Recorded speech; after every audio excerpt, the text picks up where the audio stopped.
Yes, alright. Nkulamusizaako nnyo mukwano gwange najjo sinza obba ng'otuwuliriza weebale kwekuumira ku manyu gano aga Yugi Update TV. Mbalamusizaako nnyo era mwenna mwasibye mutya. Waffe eno twakedde mu kakubakuba kati akasana keememungula nga bw'okitegeera eno ewaffe mu Uganda ewammwe simanyi mbeera ki eri eyo. Naye nga nkulamusizaako nnyo. Medad Sseggona Munna Busiro South avuddeyo ne yeemulugunya era n'atwala okwennyamira kwe nti yeeraliikiriddemu mwami Yoweri Kaguta Museveni yandiva mu bulamu bw'ensi ng'ate si kyabadde amwagaliza. Wabadde ali ku NBS ng'akolwako interview agambye nti nno ekintu ky'okufa kwa Yoweri Kaguta Museveni si kyekintu kyensanyukira era si kyekintu kyenjagala yadde n'akamu n'akatono, era saagala mwami Yoweri Kaguta Museveni afe. Era mmusabira Mukama Katonda amuwangaaze ennyo afune birthday nnyingi mu nsi eno asobole okuyitina ensinga. Sseggona kiki kyayogerako? Jjukira ono Munnabusiro South MP mulamba era nga yali yagira ku kaadi eya National Unity Platform gye buvuddeko yali afunyemu obutakkanya n'ekibiina kye oluvannyuma lw'okuba nga bonna baagenda ku sayidi ey'omukulu eyali agambibwa nti no yali ebitaano, n'oluvannyuma twalaba nga Sseggona ng'ebizimaze omukyukira n'awaddawadda n'akomawo ng'asooba ku kitebe. Simanyi byaddirira oba oli awo omukulembeze wa National Unity Platform yamuddiramu ebyo abalonzi abali mu constituency ye gy'atwala mmwe abamanyi mwana banaabisalawo. Naye ng'okusitunziira ku kigenda mu maaso ne ku nsonga gy'aleese ssaawa zino gye tutunuulira era gye tuliko. Oli ku Yugi Update TV gw'atanaakuba ng'otwegattako, kirira wansi waliwo ekigambo subscribe kikooneko ojja kuba nga otweyungako ddala bungi nnyo. Abali e diaspora abali emitala w'amayanja nammwe mbalamusizaako nnyo kubanga mukola omulimu ogw'amaanyi okutumbula Yugi Update TV ne mugyagaliza ab'eŋŋanda bako n'ab'emukwano ne mbagamba mu subscribinge ku eyo channel. Nabagamba omulembe gwoggula empapula z'amawulire gwaggwawo era omulembe guno ogw'enkyukakyuka gugenda gubiddibya gwegula buguzi ssimu yo gadgeti yo obeere osubscribinge ku Yugi Update TV buli kimu ojja kubeera ng'okifuna bulungi bulambalamba. Waliwo abagamba nti nno bino byanjwanjwa gw'onookerera mu kibuga nga tumanyi nti emiggo gye giri ojja otegeera nti no wali olina okuba ng'osubscribinga ku Yugi Update TV. Saagala kubalwisaayo. Emivuyo gyonna egibadde gigenda mu maaso mu ggwanga mugirabye era nga abipikamu baakumamu omuliro ye mwami Yoweri Kaguta Museveni era nga bigenda mu maaso n'okukolebwa gavumenti ya mwami Yoweri Kaguta Museveni n'abantu baatwala. Bano abantu tebafuna buyinza bokka na bokka, tebeewa order ziva from above. Ati babalimba nti no waliwo ekigenda mu maaso ng'omukulembeze takiraba. Omukulembeze abeerawo ng'amonitalinga ng'era buli kimu akiraba ekigenda mu maaso. Bwe biba nga bibi nga tabiraba waba avuddeyo okwogera weetegeze speeches ze z'abazze okwogera talina waavaayo nga kwegamba nga criticizinga ku ekyo gavumenti gy'atwala kye baageze maaso n'okukola, wabula avaayo na kudifendinga ekyo ekyakoleddwa, ekikolwa ekiraga nti nno naye bino yabyagadde bibeewo. Kakati Sseggona asinzidde kuno n'amugamba mwami Yoweri Kaguta Museveni alina okusasulira byonna byatutuuza bannayuganda.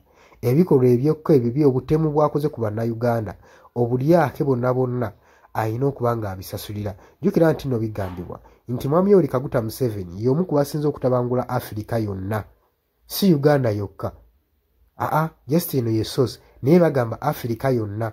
Abamu bagamba nti n'entalo ezigenda mu maaso mu mawanga gano aga Afirika abaaziseesaamu ye mwami Yoweri Kaguta Museveni tumuhabula. Si bigambo bya mukutu guno wabula byama ebizuuliddwa ebibadde ebikusike ebunaayira. Kaakati Sseggona agamba mwami Yoweri Kaguta Museveni amwagaliza awangaala ennyo afune birthday nnyingi mu bulamu bwe, akule akaddiwe ng'alaba ekigenda mu maaso naye asasulireko ku nsobi z'akoze n'engeri gy'atuntuzza bannayuganda. Agamba nti nno mwami Yoweri Kaguta Museveni yakulidde obulyake n'obukenuzi ssaako n'enguzi efumbikidde eggwanga. Bino byonna nga biri mu gavumenti ye.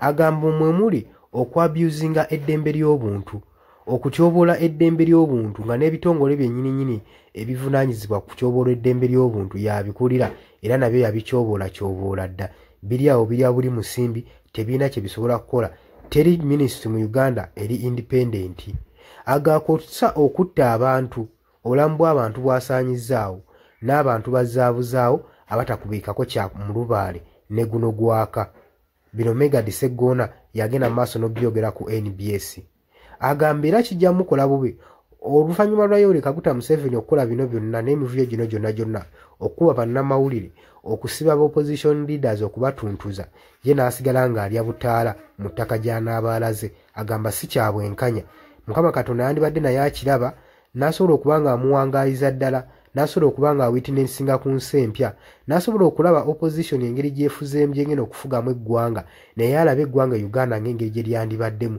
so si lino ery'ekisulise lyagenda mu maaso n'okuba ng'atwala ye lyalowooza nti nalifuze bulungi agamba mu biseera bino yasangawo okuva we yayingira obukulembeze oba obufuzi mu 1986 ng'ajja afuga gy'emyaka gikulunguludde 40 n'omusobi okubanga ne bye yasangawo byonna bisaanyizaawo ate nga ye talina kipya kyaleeseewo so saako n'okuleka ensinga eri ku mabanja amayitirivu teri kalungi ke bamulabamu Mwami Yoweri Kaguta Museveni bw'atyo Sseggona w'agamba agamba nti ennaku etuluma ku mitima okulaba nti Mwami Yoweri Kaguta Museveni agamba ayagala nnyo eggwanga Uganda naye nno w'atuuse essaawa zino ng'ali kussiza ku ccupa era sitiiru eggwanga agaanyi oddita aliweeyo mu mikono gy'abantu okusobola okupromotinga demokulasiya eggwanga lye ligende mu maaso okuba era tayagala ggwanga lye ayagala afe nalyo y'ensonga lwaki tayagala ddiwaayo olunaku olw'eggulo twalabye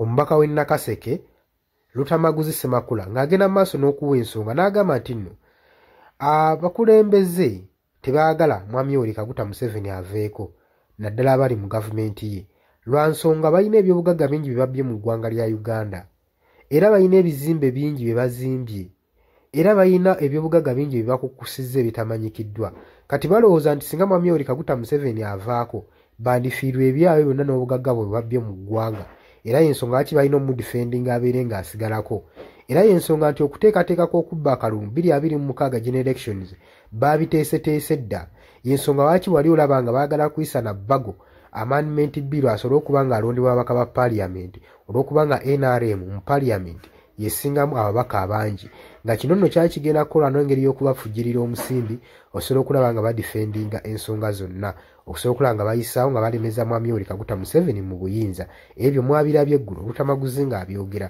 kakati Sseggona agamba tetwagala afe twagala abeerewo awitnessinge alabe eggwanga nga ligenda mu maaso lye yawabya olowooza otya ku nsonga eno ya Sseggona oli kuyigi update civic osinzira oba ng'otuwuliriza gwe atanatwenga kukkirira wansi waliwo ekigambo subscribe kikoneko obeere ng'otweyungako mbyayiniriza nnyo mu comment section ku nsonga eno